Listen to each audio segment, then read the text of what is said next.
Chemistry Room Fragrances is the perfect addition when elevating the vibe of any space. Whether if it's your home, car, or office, and something needs a quick refresh, our room fragrances provide that beautiful burst of fragrance with just one quick mist. Shop now at www.chemistryroomfragrances.com and be sure to follow us on Instagram at Chemistry Room Fragrances. Chemistry Room Fragrances. Smells so good.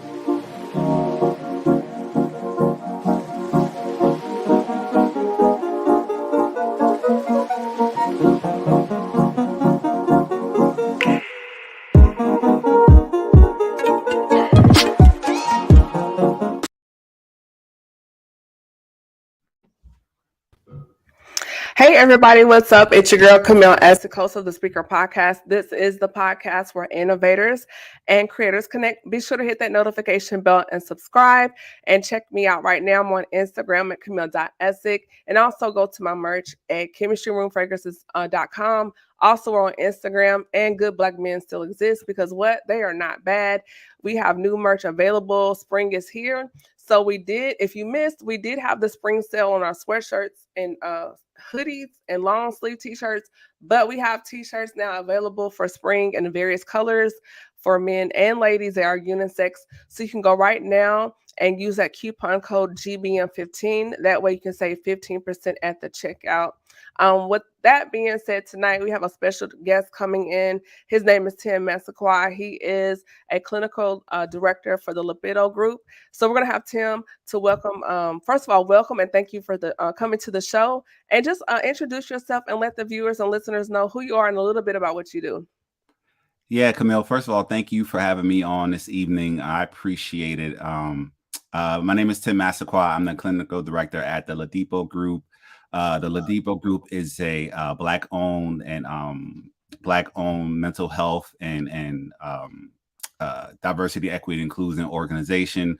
We consult with different companies and corporations around some of their efforts to be more diverse and inclusive of their employees. But the other side where I lead the team is we provide mental health services for the Black community, just trying to address those historical disparities with services and quite honestly, therapists, clinicians of color, just bridging that gap, trying to provide that service to the community. So thank you for having me on. I'm excited to be here tonight. You're welcome, no problem. And I do want to touch on that as far as the importance of representation in the field of mental health, as far as what therapists and clinicians, particularly for Black men. And we've heard so many conversations. We've heard voices as of the late Kevin Samuels, and hear all these different points of views as far as relationships, and to kind of sort through what I call the muddle of it all and getting to the core of it. And one of my first questions to you, Tim, is the cultural competency as far as dealing with Black men and Black boys. We see this in education, also with Black girls, where they're dealing with microaggressions in the classroom or just in society, on top of just showing up authentically as themselves in the world. So, Tim, can you kind of touch on the importance of being culturally competent in the space of mental health and having representation and why that matters? Yeah, I think the one of the first things that at least for me, I try to understand is there's themes in our community, right? Mm. So one of the first mistakes people make is that assuming every Black male has the same experience. Right. There are some universal experiences we do have, I will say. At the same time, each individual should be treated individually. Their experience and their walk of life is individual. right? Right. So that's important to have that mindset.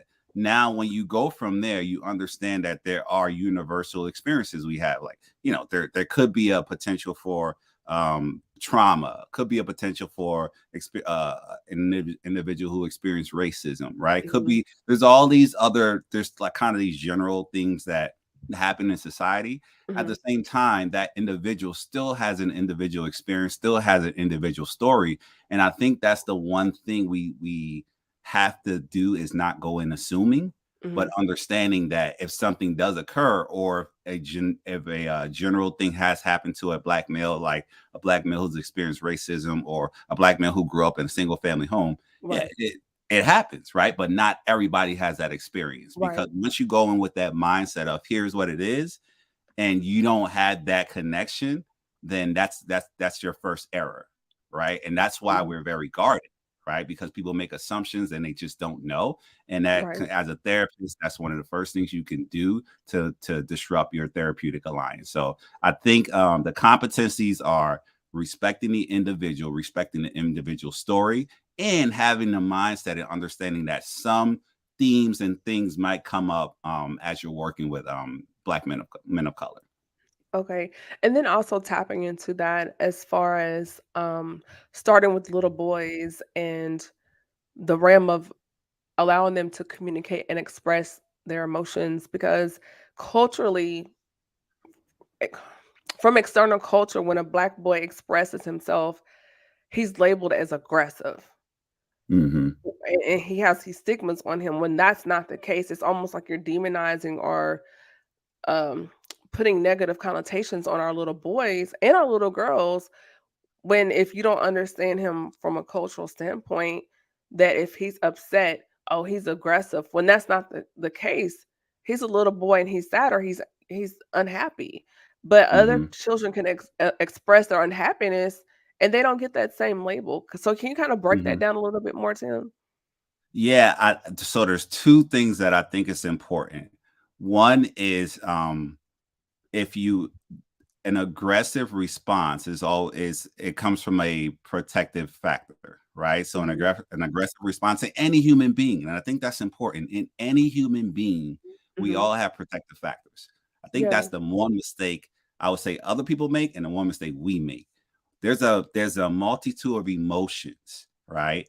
But what comes up the most and what's the most jarring is anger, right? So we focus on anger and we say black boys are angry. No, that is one emotions. If you pay attention, you'll see a multitude of different emotions. You'll see sadness, you'll see happiness, right? You'll see elation, right? Mhm, You might see a whole bunch of different emotions, but you'll only focus on the one that perks your attention because it's the one that's quote unquote scarier. And that's what you're looking for. You'll mhm, get what you're looking for as an individual looking at a black boy, especially when you look at the themes that have been put on our young black boys, right? So mhm, the other piece I think that's important is again, it's not just the external, so it's not just other people, it's what we're telling ourselves too. That's the one thing that we have to change that narrative about mhm, each other, right? So if I see my young son, so my son's 11, if my son cries, I'm not telling my son not to cry. Absolutely not. I'm not ever going to tell my son not to cry. I'm gonna, because I understand that crying is the end emotion. I understand there's a thought, there's an emotion, and that crying is one action from a string of things that occurred prior to him crying, right? I'm not going to tell my son not to show a moment of vulnerability. I am going to set guardrails because there are moments where that can be used against them. You know what right. I'm saying? I'm going to work with my son to try to help him process his emotions. I'm going to work with him to try to communicate his emotions. And I'm going to champion him talking to me about how he feels. That's Mm, where I think that's the elevation that we have to have, because I mhm, have to give him the picture that it is okay to express yourself. The only expression that, again, you talked about it earlier, when people look at our little black boys, they see anger and they say, "Oh, that's an angry black boy." That there's another one, right? No, there's some other stuff going on. So we need mhm, to start working backwards to figure out what got to that point, because the showing of the anger is the action. What was the emotion? What was the thought? What was the situation and circumstance that Hmm. led that young black man to have that explosive reaction? And it might not be even explosive. It might just be language, right? Right. He might not know how to express himself and articulate himself with other language than the language he knows. And that language might be, foul language or cursing, right? Right. Let's start to unpack that, right? I think there has to be a simultaneous action of other folks understanding how to work with us and us knowing how to work with each other and be patient with our young black boys. That's good. So looking at that line of communication, Tim, as he's growing into manhood, not having these tools to communicate, how does that impact him as a man now in a relationship or as a husband? It impacts him in a bunch of ways. The first way is expressing yourself. And number one, let's say expressing yourself. And when I actually get to the point where I'm expressing myself, because at some point along that young person's development, and this is for young black women and young black boys, right? Mhm, Let's look at this thing from a developmental perspective. At some point during their development, the first time they express themselves, they got a message that that was wrong, mhm, right? So we start there. We start with the messaging that's been implanted, and usually, as therapists, we learn about this thing called attachment theory, right? So attachment theory says that your bonded attachment, usually with your family, right, but your most secure attachment gives you the foundation for how to deal with the world, right? mhm, So my most secure attachment, who's teaching me how to deal with the world, says, don't cry because somebody's going to use that against you. Says, don't talk about these other emotions because you look weak and then somebody's going to take advantage of you. I'm going to take that information that's going into my data. That's in my DNA now. So I'm not going to express myself because somebody's going to call me corny. Somebody's going to say I look weak. When I look weak, that means I put myself in a position to be taken advantage of or get beat up or whatever it might be.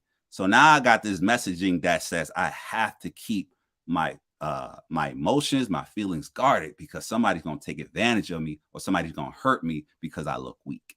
That's where we have to start really breaking down those themes and throwing those themes away because that's mhm. where it comes from. When I go to express myself, it has to be met with love and care.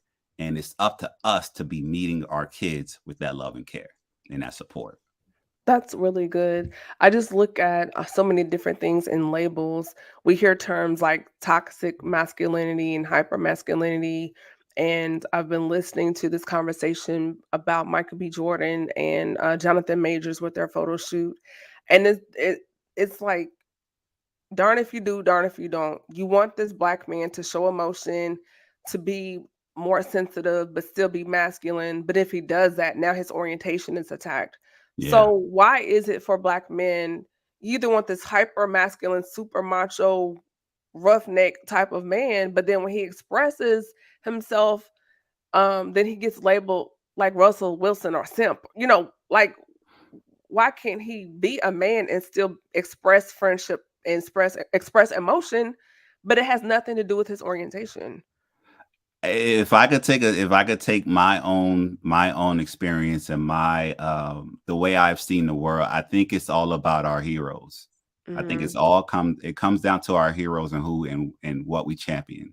So I will say, and again, I talk in themes. I don't want to generalize, but Right, right, we'll right. talk in themes, right? Okay. So let's say the theme um of our journey, our journey through everything we've been through for 400 or 500 years, right? Mhm. The only way we have kind of like really come to the point where we can champion is people who make it out, and make it out has a lot of times to do with financial success. Mhm.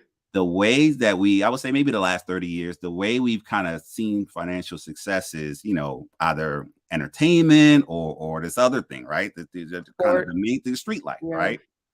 In the middle of that, though, there's all these different types of men and all these different types of images that have not been glorified. And in the middle of that is the only way. Let's say you're there's a famous football player years ago, Samari Roll. So he was a Roll scholar, neurosurgeon, right? Mm-hmm. Like he was this football player, but he was this brilliant dude. And it was like it blew people's minds, right? He's a football player. He's supposed to go play football. No, he's going to be a Right. neurosurgeon. And it was like it blew the world's mind because this person had the ability to do this one thing, which black men to do, right? Be athletes, be rappers, be entertainers, Right. entertain people. But no, this person's smart. This person can save lives.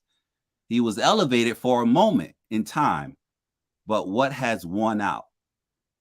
Your rappers have won out as far as who our heroes are. Your athletes continue to win out as far as who our heroes are. So I think it's about how we see ourselves and understanding that there's more different types of people out here who are successful, who Mm. don't do those things, that we need to start elevating and championing on a consistent basis. Yes, I totally agree. I think from a historical perspective, it goes back to just celebrating our bodies with the hypersexuality, even with women, particularly black Hmm. women, particularly brown skinned black women, and your black men, and we're a body. It's like entertain us, make us feel good, Hmm. win. But then it comes to our mind, our capacity. I really think our bodies are celebrated because in reality they know that our mind is a threat. Hmm. And I think that's the bigger thing to consider. Yeah, as long as you're running and you're laughing and making us, feel good, but don't think. Because when you have a black man that's thinking and a black woman that's thinking, game changer. And then Camille, I say like we have to own that first before they do, because it comes down when it comes down to the end of the day, we focus on them a lot, but it's really about us. The True. more, like you said, the more we can start really championing what we think and beyond what we can beyond entertainment, the more we champion the different types of things we can do, the different type of careers we can have, the different type of people we can Hmm. be, the different type of spaces we can be in, it's gonna be scary.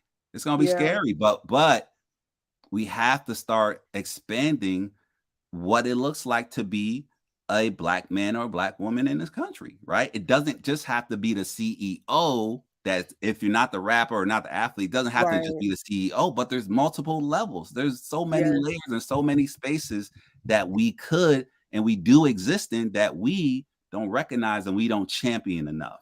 That's true. One thing I noticed, Tim, I was in the military, and while deployed and being moved around, I encountered so many groups of us globally.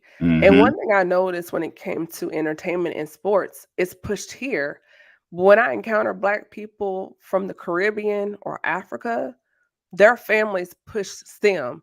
You're going to be a doctor. You're going to be a lawyer. You're going to be a scientist. You're going to be an engineer. And it wasn't a choice. It's Yeah. not negotiable because they were looking at how this will impact and move the family and the community. It's only here in the States that we push the opposite. But the black people that encountered from anywhere but here, they pushed math, science, the law. And I'm like, what's up with that? Yeah. Along the diaspora, there's so many different type of people that look like us that are doing different things and are being different things. It's so amazing. Like if we really take a step back and look across the diaspora, the representation in different spaces in the Right, world, not even just the world, but let's say if we just focus on this country, I think right. it's just about what we elevate, right? Yeah, I know it's what they elevate, and don't get me wrong, they push the envelope. They really do. They'll put your star on the moon. You know what I mean? yes, They'll make that thing seem they'll make that individual right, seem untouchable. And it's like, damn, like if that's what it takes to get there, that's what I want to be, right? right. But you don't understand how many different spaces we occupy and Mhm, how it goes unnoticed and how many different type of success we have as a people, and we mhm, don't really take the time to elevate. So I appreciate, you know, you having me on here because the one thing that I'm and it's been short term. I've been a therapist for 10 years now. I've been a mhm. licensed therapist for 5 years. And the one thing that I get a lot of time is, oh, you're a unicorn, right? It's not enough black male therapists. What's going on? Like Mhm. this is like, and other black male therapists I've talked to, they've had this experience, and it's like, well, Why is that? Because this is not pushed as something that's needed for our community. Yes, and It's I actually know, another, Black therapist. He's a psychotherapist there in Atlanta, and we're actually really good friends, and I would like to connect the both of you after the show. yeah. I really think, and he also teaches at Kennesaw State, so I Mm, really feel like you 2 could, have some good conversation. So I will definitely link you with Antoine after, we finish here. And one of the reasons why I wanted to have you on, Tim, is to show, yes, there are Black male therapists, because Black women are going to get therapy, but just to show, hey, you can do it too, sir. And matter of fact, here's someone that looks just like you, just to make it even more comfortable. And so, even though my space, we do discuss topics for Black women over time, I was like, no, the brothers need something too. And mhm, that's why I ended up expanding the platform of the speaker podcast to also to Black men, and starting my brand, Good Black Men Still Exist. yeah, Good Black men, because we need to have this message out here. We need to have these conversations for brothers. They need to have a space where they can unpack some things. And so that's why I have you on, because I want my space to be a safe space for Black men to have these conversations, because it's needed. And going into that next topic, we're kind of run back just a little bit. yeah. You were previously in the NFL, and now you're in therapy. So what was your inspiration in that shift from the NFL to therapy? Because as you were coming on this week and I was preparing for the show, and just realizing, reading some articles, a lot of athletes after the NFL career ends, they go through depression, because you've prepared your whole life to be in the league, from little league, high school, college, getting drafted. And when it comes to a pause, when your whole life has been based on a performance and awards and being applauded, emotionally, some men get in a space and they don't make it out. Yeah. So what was that journey like for you transitioning? First question, what was your inspiration after a professional sports to get into mental health? So my inspiration was my experience. So Mhm. when I got done playing, I wasn't supposed to be done playing then quicker than I was done playing. Right. Mhm. It was funny. I was talking to somebody the other day and I said I didn't plan to go to the NFL. I just planned to go to college. And I got a scholarship to the University of Michigan. And the goal was to just go to college, get my bachelor's degree and keep it moving. But then once I got to college and I seen this was an option, then I put my Mhm. energy and towards trying to be a professional athlete. And so I went on a journey, and then I fully embraced it. I had in my mind that, okay, this is going to be my career. This is going to be my career. Like I'm going to Mhm. retire doing this thing. And so I was fortunate to get drafted through some trials and tribulations, just a lot of hard work through injuries. And then my third year into the league, I had a major knee injury, just shattered my knee, just all the ligaments torn. And at that time, I had it probably coming off my fourth or fifth surgery because I had two surgeries my senior year at Michigan. Okay. And so I was defeated. I said, I didn't want to go under the knife again. I said, this is the last time. I can't just keep having surgeries, chasing this thing. And so, yeah, like you said, though, after that, I sunk into a deep depression because I didn't know who I was. I felt Mhm. invaluable. I felt useless. I didn't have a strong sense of self, right? Because this thing that I become to be known and recognized as in champion, and I think that's important, right? Mhm. People saw me, but they only saw Tim Massaquoi, the tight end for the Dolphins, Tim Massaquoi, the tight end for the Buffalo Bills, right? So that I was wrapped up in it. I didn't plan. I wasn't that kid who told you, yeah, when I was 10 years old, what you gonna do? I said I was gonna be like Shaq. Shaq was from Newark. I'm from I was raised in Newark, so I wanted to be like Shaq. That's why I'm bald headed. I started shaving my head when I was like 14 years old. People think I don't got hair. I got a full, beautiful set of locks, but I shaved it since I was 14, 15 years old. Let them know. Let them know. You Right? can grow the edges back. Don't play Yeah, with me. Don't play with him. He's got edges. this is my choice, y'all. This is not, this is not you Voluntary, have to. I want to, voluntarily bald. Okay. right? But Shaq I wanted to play basketball, and I unfortunately I stopped growing at 6'3". So I wasn't chasing this thing like my whole life. Who you hear some people, yeah, I've been wanting. I knew I was going to the NFL. No, I didn't. But when I embraced it and I locked into it, and it got taken away from me, I didn't have a strong sense of self. I had no identity. I didn't know who I was. And so I Right. sunk into a deep depression. And I sought therapy. I sought therapy through the NFL had just started providing resources for therapy. And so I sought a therapist. I saw a local therapist here. Shout out to Dr. Tina Scott. Mm-hmm. And it changed my life. And I knew I was like, yeah, I want to be a therapist because I knew what was happening to other NFL players just like me. And so I wanted to be that person who had the experience and then who had the technical know-how and the skills to support and help them. So that was my inspiration, quite honestly, for choosing this career in this field. And it just got it just expanded for me once I got into the work because I actually didn't end up working with other NFL players till probably the past 3 years. Okay. I didn't. So it just helped me to really grow my skills to work with different populations. I started working with youth and adolescents, and that's where I really started to figure out my skills and my approach and got a sense of who I was as a therapist. Okay. And then going through that journey and from the NFL to now into therapy, and thank you for sharing that and being transparent. I think a Yeah, lot of men need to it's hear important. that Absolutely. It's in important. both the Yeah. lives. Like, hey, man, I got depressed. I went through it, but I came out. And a matter of fact, this is what I did. And I Yeah. think hearing that is very important. And so when Black men, particularly our boys at a young age, going through these phases of natural acceptance and then the impact of rejection, how does Hmm. that come into play when they want to be, or you all want to be naturally accepted, but yet you're being rejected by certain counterparts in your community or society as a whole? Yeah, I put the onus and I put the emphasis on the community, on that we can drive and shift and change the narrative, right? If we are starting to change the conversation around how we see ourselves and what we can be and what we can do, Mhm, then our kids will be braver. They'll take more risk in sharing and opening up, right? But if I open up to you and it's met with vitriol, punishment, a consequence, I'm mhm, not going to do it again, right? I'm going to see what's accepted.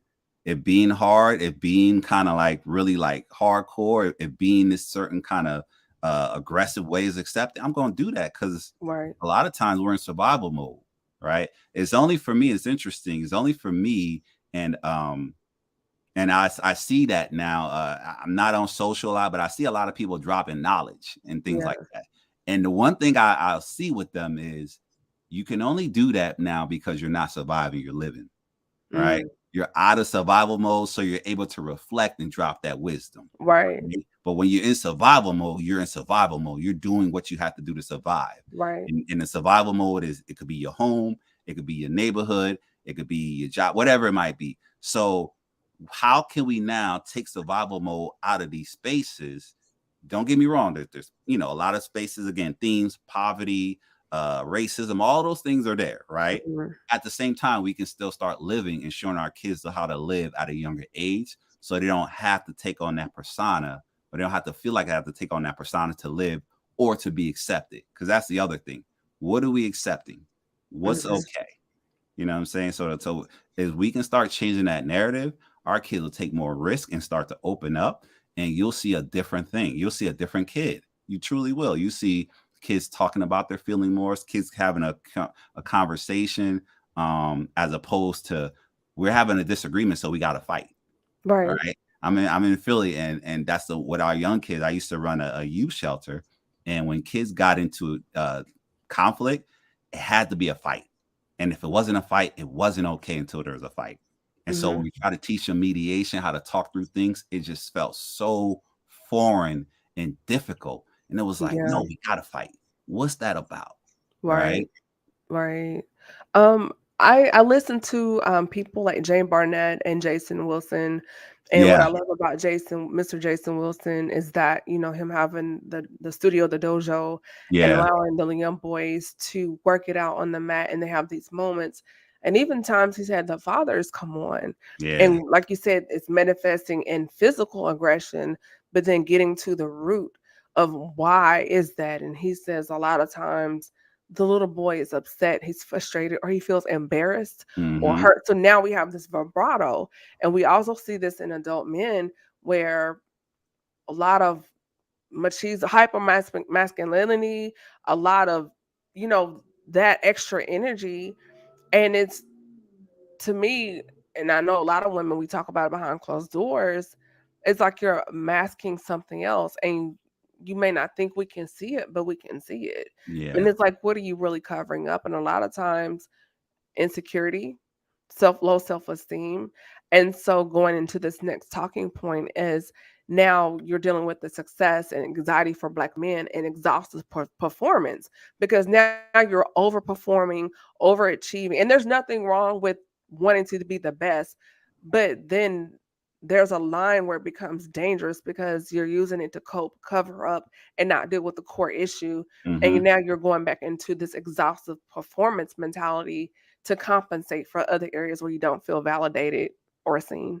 Yeah, yeah. I want to if it's okay, I want to go back to Yes. Jason Wilson and The Cave of Adullam. Cry Like a Man was an awesome, awesome book. It was I read it as I was in my journey to becoming a therapist, and I was like, wow, this is awesome. We captured it.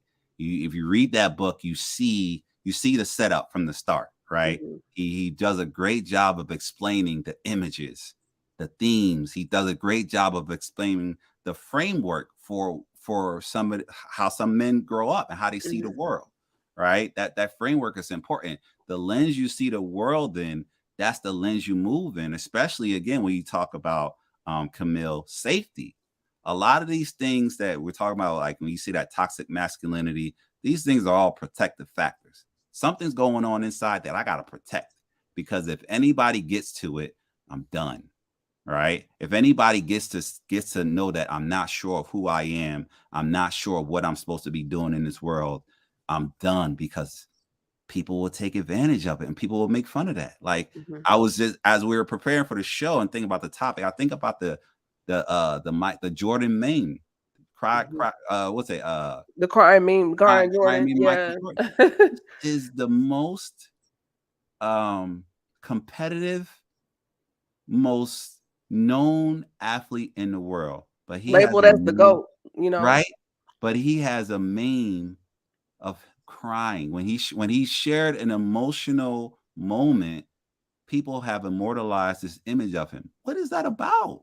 Yeah, That's deep, and it's not. We could say it's them, but it's us because we yeah. reshare it, right? We post it, and so if that's what happened, if they do that to MJ, what they gonna do to me? His I'm airness. good. I ain't giving you nothing because you're not Yeah. about to have me out here looking weak. And Clowning, that's the calling him a simp. Like, they clown the mess out of Russell Wilson. And I'm like, why? This man is going to church and taking care of his family.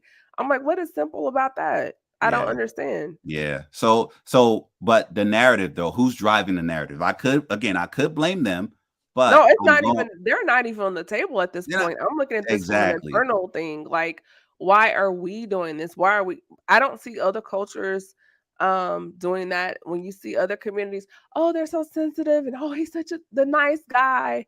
But then when we do that, it's demonized. And sometimes I wonder, historically, does it come from um slavery? Because it's like if you don't cry after being abused by your slaveholder, and being told if you cry you're going to get more. Hmm. I think that narrative has been embedded to where now we have turned that on each other because we weren't allowed to express emotion. We weren't allowed to cry. For those that don't know, there was a thing called the laughing barrel where our ancestors could not show emotion. And then if they felt like they were going to, they had to run to this barrel and get inside. And there you could scream, cry, whatever, and then you had to come out. And I think some of those things we don't always piece it together, but I really think some of that has weaved and etched its way into today's narrative, and we're still having to fight those battles within our own community as far as emotion expression and just being human. Yeah, yeah. So there's there's trauma that lives in the body, and it can be passed on through genetics, through our DNA, right? Yeah. And so if you have historical trauma, if you have that type of violence that you've experienced genetically, that DNA will carry on, right? And what can we do to change the narrative? Number one, it's when somebody's emotional, what is it going to be met by, right? Mhm. Is it going to be met by more negative responses? Because if that's the case, then I know my dad is telling me, okay, I can't share this emotion. I Mhm. can't look weak. I can't look soft. And if it's now stored into the hippocampus, right? My emotion memory, then yeah, I'm not going to share emotions because it's seen as weak. And again, Mhm. I talk about this protective factor. Once it's seen as weak, then that means somebody's going to take advantage of me. Somebody's going to make fun of me. And that's the worst thing that one of the worst things that happen in our community is we beat each other down. So Yeah. you talk about Russell Wilson, you talk about again these images of men who aren't showing this toxic masculinity, and it's frowned upon. It's demonized, right? You Yeah. have to be this way. You have to be this athlete who don't care. You have to be this rapper who's misogynistic and says this and does that and gets on the internet, and that's how it is. So we Mhm. feed that because what? The response is we get rewarded for it. Yeah. You get more views and you get more bags. So once this bring me bags, I'm not gonna stop this. Like it's Yeah. right. But what is It's it doing math. for you in the long run? You got Yeah, the bag, but now you're broken with the bag. yeah. And then so and here's the deal. I'd rather be broken with a bag than not have a bag. Because that's the history of our people. We have not had for so long that we rather get and sacrifice these other things than to understand how important it is to be whole. I'd rather be high here with my money and security than to be empty, than to be whole and not have money, or just being able to address these areas, right? Because Mhm. because it was interesting. I saw and I don't know if he was. I saw a thing where young young boy NBA. He was talking about like Mhm. just the impact of his music. He was like, dang, Yes. right? Yes. And so Uh-huh. I'm assuming that was a real moment he had in like seeing the impact of my words on these generation, on these kids, on these people. Like but they still gonna pay me $20 million to make this song about all this stuff, so Right. I'm still gonna Right. do it, Right. right? So that's the disposition we're in, where we gotta like kind of make a decision, and financial security, because that's what's championed in our country. 9 times out of 10 was gonna win. I'm gonna do whatever I gotta do to get that bag. Cool. So, as we start to get to the end of this conversation, Tim, um, for Black men, what can you all do? This is a two-part question. What can you Mhm. all do to create safer spaces, or to be a safe space for the brothers within your circle? And then, second question, what can we as Black women do for you all to have that? Because in my mind, I feel like we should be your vault or your safe place. Mhm. And in terms of relationship, you're not going to always agree, but at the same time, you can disagree or not come to the same page all the time, but don't go below the belt. So now you're starting to pull out secrets, Mm. because now you're putting him back into a space in a corner, and they're like, "Oh, girl, he's not talking to me." And when I ask him questions, and I'm like, "Well, how are you doing, babe?" He's like, "I'm fine," because now that piece of him he's locked away. Mhm. And you may not ever get that part of him back, because he's gonna go, "Oh, I can't say this to her because the last time when me and Shorty got into it, she came, for the jugular." So Yeah. first part is, what can Black men do for each other to be a landing pad, a safe space for each other? And then second part is, what can Black women do in return? So remind me the second question, because I'm gonna go in on the first No question. problem. No All right. problem. So first question is so I run a podcast called Mind Your Mentals with my partner Mal. And from the first episode, um, we say I love you, bro, to each other. Mhm. right? So we create a sense of acceptance, of a sense of belonging to each other, and we create this mindset of I love you. Black man, I see you, I love you, right? And it's just I love you. We don't, that's it. I love that you're existing. I love that you're here with me. And I love that we get to do this thing together. I love you, bro. So that's the first thing, creating acceptance and seeing each other, not seeing what we have as far as kind of like, again, bags and what The we've drip, yeah. accumulated, but seeing our humanity in each other and Mhm. stop trying to win and defeat each other. Because that's the other part. I'm trying to beat you. I'm trying to be better than you. Right. I'm not trying to be the best version of myself. No, I just want to be better than you. Right. So I think that's where we can start. It's so many layers, but starting with recognizing that I see you and I love you because you're here. Right. A lot of us not here. In Philly, we're going through a major gun pandemic right now. And a Mm. lot of our young kids is not here. When you here, I see you, I love you, bro. So we start there. That's the foundation. Seeing, accepting, and belonging, right? Mhm. Um, I remember your second question. The second question, and then when it comes to safe spaces, Mhm. it I would say if anybody as a man to man shares something with you and you go to judge it, don't speak. Don't speak. When if I share something with you and you don't know how to handle it, just give me that silence and just acknowledge that I hear you. I might not know how to respond, Right. but I'm not going to demonize you for sharing something, disclosing something, being emotional, whatever it might be. I'm not going to demonize you. I might not know how to handle it, but I'm gonna be with you. I'm gonna be present with you. Right? I'm gonna just be here with you. So that's I would say those two things. That's number one. As it comes to and I'm speaking about it from relationship perspective, Right. Yeah, that's because I good. don't think it's just on the black women to act a certain way. Right. I think it's on the couple to develop what their sense of their value in each other is going to be. And Mhm. you got to talk to each other. You got to communicate with each other. If I'm dealing with something, I can't feel like I can't tell you something because you're going to use it against me. That's the Right. worst, right? I can't tell you that I'm struggling with something because you're going to judge me on it, right? So we got to check our judgments at the door, because our judgments are a lot of times what's leading us to these issues within our relationships. We're judging, we're unhappy with ourselves a lot of times, so we got to do our own work. But then when our partner does something out of line, or when our partner it's not showing up like how we want them to show up, how do we communicate and work through that?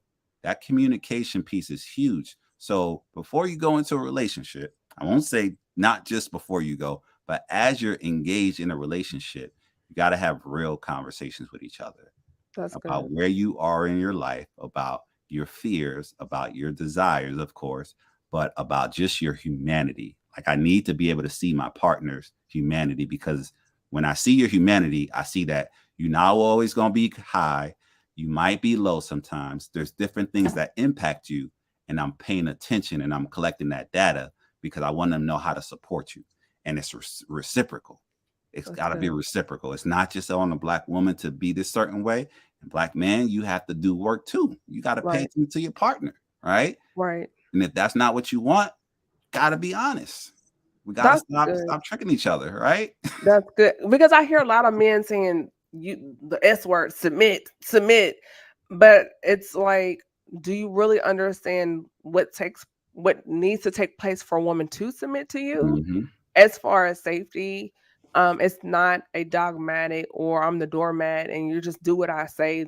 You just have to do what I say. Like, no, that's not how it works. A Hmm. woman, particularly a black woman, we want to submit and we will, but there's some things that must take place as far as trust and safety, and it goes beyond if we're out and someone's disrespectful and you protect me. Yes, we want that, but the level of trust and security that we're looking for is emotional and psychological, Yeah. and knowing that in certain situations you're not going to do anything to jeopardize our relationship, our livelihood, our home, um, respect.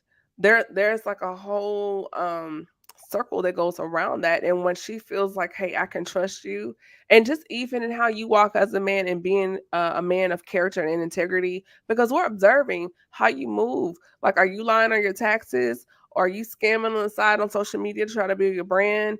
Are you being extra flirty with this girl to get her business? Like, we're noticing all of these things. And if we see that those things are not aligned, that submission is going to get held back, because we're looking for a safe place to land to go, woo. But yeah, that's just kind of my take on it. What are your thoughts on that? Yeah, I mean, all those things that you're talking about, you talking, and you said it. You talking about building trust, right? You talk about building trust, and you're also talking about just truly. Because I think the other thing is sometimes we might jump into a relationship and not know how to handle those things, right? So if I jump into a relationship and not know how to handle those things, I have to be honest with myself and say, am I willing to learn? Am I willing to learn my partner? Am I willing to learn what my partner needs? And if I'm not, then I don't need to engage, because what's going to happen is I'm coming in showing one hand. I'm playing poker, right? Or Hmm. I'm playing 3 card man. And I'm showing here, well, here's really what the prize is under this card over here, that I'll show you this card over here, right? And then I keep switching it up. So then I'm not being true to who I am. And so yeah, you're creating mistrust. And then when you talk about submission, submission is about respect. For men, submission looks like respect, right? Submission is not being any servant. Servitude to your partner is important. It's a part of being a partner. And I'm talking about from the marriage perspective. Right. But it's not just saying, I'm just going to serve you and I'm going to be submissive and do everything you say. That's not, because honestly, and this is just me, that's not a trait I would be looking for. Right. Right. I'm locked down. But if I was looking for, I would not be looking for a whatever you say person. Right. Because A yes that's girl. I call it a right. yes Because girl. I need some Yeah. strength, because there's gonna Yeah. be moments I need some strength And and I an need it, opinion. You want her to have a mind, yeah, right. I need feedback. I need wisdom, a right? sounding So board. that's not Yes. what I'll be looking for. But I am looking for respect, and I do need respect. That's just how I'm built. I'm built for respect. But you can't respect me if you can't trust me. And so And it's also, doesn't that also look like love looks like respect as well, right? for men, Men, and again, themes, right? But right, themes. respect is equal to love, because respect is honoring, respect is respect is respecting. So it's driven by respect. You can say you love me, but the way that I see and experience it is by respect characteristic or respect Mhm. traits. So yeah. That's good. So as we begin to wrap up and close things out, Tim, what are some takeaways or nuggets you would like to leave with the viewers and listeners, and where they can contact you on social media? Just because there's so many other themes that I would like to explore with you, and extend the invitation, have you back to continue this conversation, and Yeah. maybe even later. Bring someone else aboard, maybe Antoine, and just have those perspectives. I think will be really good if you're willing to do that. I would Yeah. love to have Yeah. you back. But what are Yeah. some takeaways or nuggets you would like to leave for the viewers and listeners until next time? I think the main thing that and I'm hoping, I was able to express it tonight, is just starting to shift the narrative around how we see this idea of, having our black boys being able to show emotions, and, being able to cry and all those things. I think it's on the community to be able to, when that occurs, or when it seems like it's about to occur, that we are ready to receive it, and we're ready to Mhm. celebrate it. We're ready to comfort. We're ready to nurture, and we're ready to elevate our young boys. I think that's important, right? I think we have to start to really elevate and promote different aspects of the diaspora, right? Elevate what success looks like, in different from the traditional terms. I'm not knocking that, right? I'm not knocking entertainment. I'm not knocking athletes and those things. I'm not knocking, again, the CEO, the first black CEO. That stuff is awesome, but there's so many different examples of success, like your mechanic, right? Your mechanic, your electrician, your trades, the man who has his own business doing trades, right? The man who has his own landscaping, like That's what I want to see elevated and see promoted and see celebrated, because there's a lot of us out here who are doing different things that that don't get recognized, and and sometimes it hurts, right? Yeah. I'm doing what I got to do. I'm not lying, like you said, I'm not lying on my taxes. I'm not cheating on my taxes. I'm paying my Right. taxes, taking care of my family. And it's like, okay, that's what you're supposed to do. Dang, that hurts. Right? I'm doing the right thing. So we have to start to celebrate different versions of us. I think that's important.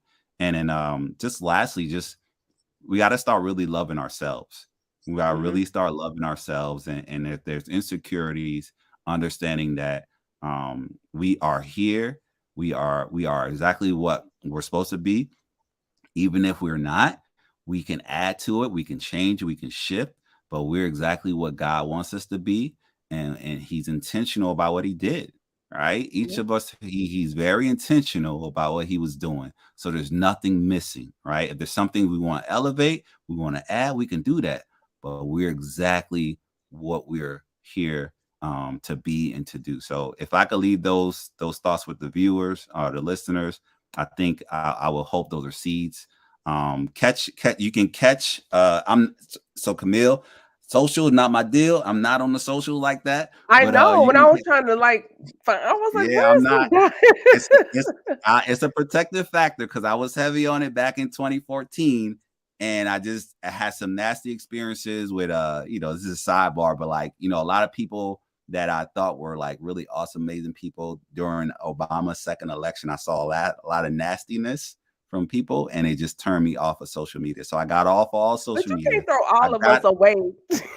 I know. I got back on though. My partner Mal, he's like, "Come on, bro, we gotta get on." So we got the Yeah, like Mind Your come Mental back. podcast. Come I back. know.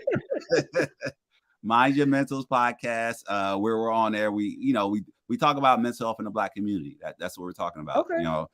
Two Black fathers now, two men who have real honest conversations, who been through their journey. I won't call it struggle or battle, but their journey with mental health. And we have different topics and different conversations about it, and we just share. We bring people on, same as you do, just talking about these things so we can start to really make it normal, so people can get the help and support they need. That's cool. But yeah, we need you to come back just because you're talking about elevating the Yes, representation. But we need you here to I know. I gotta be right. elevate. I gotta practice what I Lead by preach. You're right. example. You're Come right. on, man. You're right. Lord have mercy. We're gonna pray for Timothy. Everybody stretch your hands to pray. Appreciate it. I need all the praise I can get. Appreciate I'm it. a Thank you. PK. I can get real churchy, okay? So with Amen. that being said, first of all, thank you, Tim, for joining me here on the Speaker Podcast. It's been great having you here. Looking forward to having you back. For those that just missed this conversation, the replay will be available on YouTube. Also, will stream later across other streaming services. We're now got picked up back on Spotify. So now on Spotify, iHeartRadio, AfroPods, Amazon, Audible, Pandora, streaming platforms. I'm out there. Okay. Doing it, Camille. That's what I see it. Yeah. Yep. Go and subscribe and oh, thank you, Evangelist. She said she is praying. Thank you. Regrets too much. See, I'm choking, God, like you're showing out. I'm sorry. So yeah, thank you for joining us, and tune in next week. We're gonna have another amazing guest, so be sure to tune in, tap in. Until next time, this is Camille Essick. I'm host of the Speaker Podcast, the podcast where innovators and creators connect. Good night, be blessed, peace, and then Tim, stick around. Yep.